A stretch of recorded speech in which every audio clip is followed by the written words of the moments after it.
नमस्कार मंडळी. Law minded DNM मध्ये तुमचं पुन्हा एकदा स्वागत आहे. आता जरा विचार करा.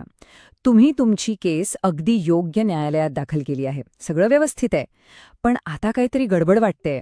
कदाचित न्यायाधीश समोरच्या वकिलाकडे बघून जरा जास्तच हसत आहेत किंवा न्यायालयाबाहेर काही लोक तुम्हाला धमक्या देत आहेत. मग काय करायचं?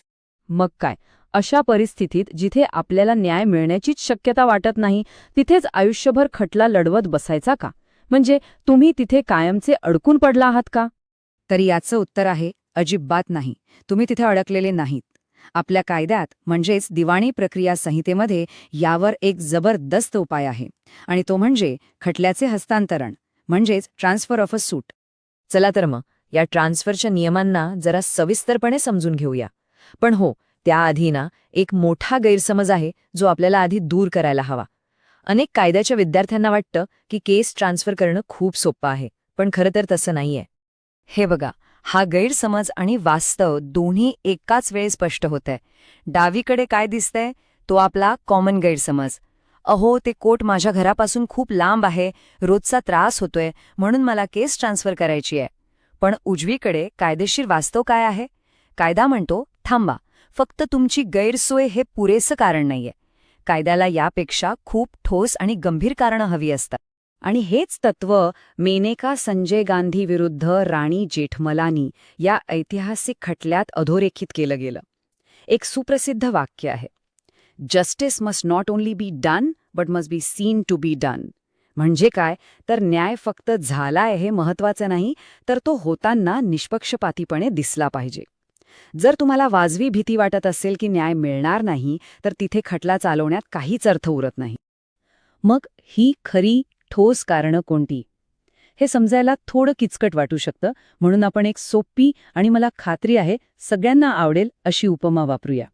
क्रिकेट मॅचची. विचार करा की तुमचा खटला म्हणजे एक महत्वाची क्रिकेट मॅच आहे. या मॅचमध्ये वादी म्हणजे प्लेंटिफ हा आहे टीमचा कॅप्टन. त्याच्याकडे होम ग्राउंड निवडण्याचा अधिकार असतो. कायद्याच्या भाषेत यालाच म्हणतात डॉमिनिस लिटिस, म्हणजे खटल्याचा मालक. तुम्ही जे कोर्ट निवडलं आहे ते झालं आपलं शेड्यूल्ड व्हेन्यू, म्हणजे मॅचचं ठरलेलं ठिकाण. आणि BCCI जी मॅचचं ठिकाण बदलू शकते ती म्हणजे आपलं उच्च न्यायालय किंवा सर्वोच्च न्यायालय. आता विचार करा, मॅचचं ठिकाण कधी बदललं जाऊ शकतं. समजा जर अंपायर समोरच्या टीमच्या कॅप्टनचा काका असेल, तर तुम्हाला निष्पक्षपाती निर्णयाची अपेक्षा असेल का?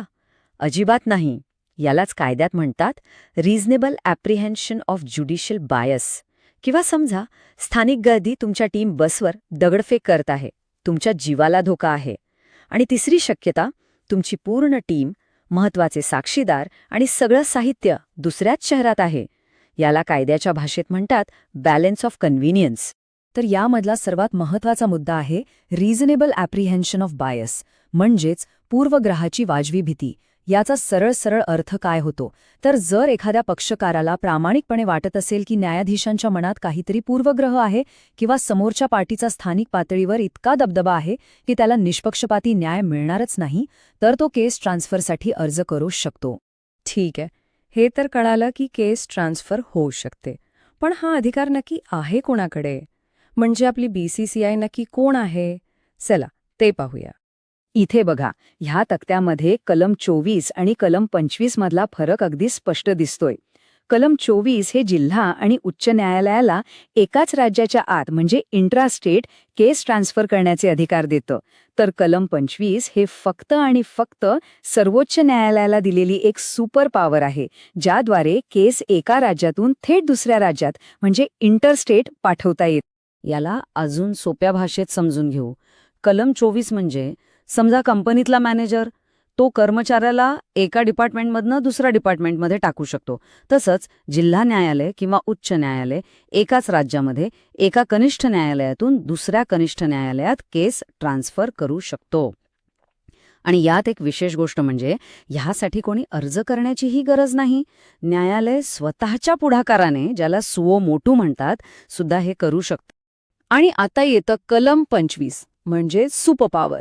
हा अधिकार फक्त आणि फक्त सर्वोच्च न्यायालयाकडे आहे. जर एखादा दिवाणी खटला महाराष्ट्रातून गुजरातमध्ये किंवा पंजाबमधून तामिळनाडूमध्ये ट्रान्सफर करायचा असेल, तर तुम्हाला थेट सर्वोच्च न्यायालयाचे दरवाजे ठोठावावे लागतील.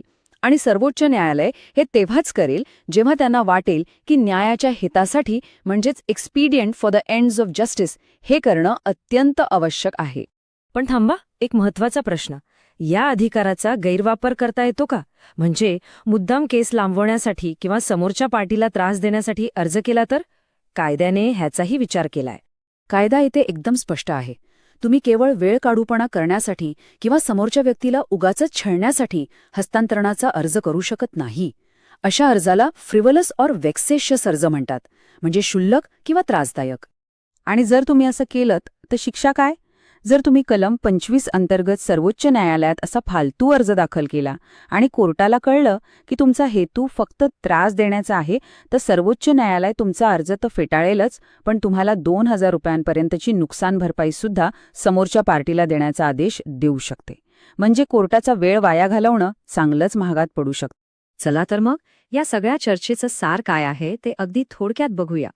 तर लक्षात ठेवण्यासारखी सर्वात महत्त्वाची गोष्ट ही आहे की खटल्याचं हस्तांतरण हा तुमचा हक्क नाहीये जो तुम्ही तुमच्या सोयीसाठी मागू शकाल. हा एक अपवादात्मक उपाय आहे जो फक्त आणि फक्त अन्याय टाळण्यासाठी आणि न्यायप्रक्रियेची निष्पक्षपातीता टिकवून ठेवण्यासाठी कायद्याने दिलेला आहे. ठीक आहे, आपण केस ट्रान्सफर केली, लढलो आणि समजा जिंकलो सुद्धा, सगळं ठीक. पण एक मिनिट, जर समोरच्या पार्टीने तोच खटला त्याच मुद्द्यांवर फक्त थोडंसं नाव बदलून परत फाईल केला तर? असं करता येतं का? म्हणजे एकाच विषयावर किती वेळा कोर्टात भांडायचं? याच प्रश्नाचं उत्तर दडलंय दिवाणी कायद्याच्या एका अत्यंत महत्त्वाच्या तत्वात, रेस ज्युडिकाटा म्हणजेच कलम 11. यालाच गमतीने गेम ओव्हर नियम असंही म्हणतात. हे नक्की काय आहे ते आपण पुढच्या विश्लेषणात पाहूया. आजच्यासाठी इतकंच. हे विश्लेषण आवडलं असेल तर नक्की लाईक करा, आपल्या मित्रमैत्रिणींसोबत शेअर करा आणि हो, लॉ माइंडेड DNMला सबस्क्राईब करायला विसरू नका. अभ्यास करत रहा. जय हिंद, जय महाराष्ट्र.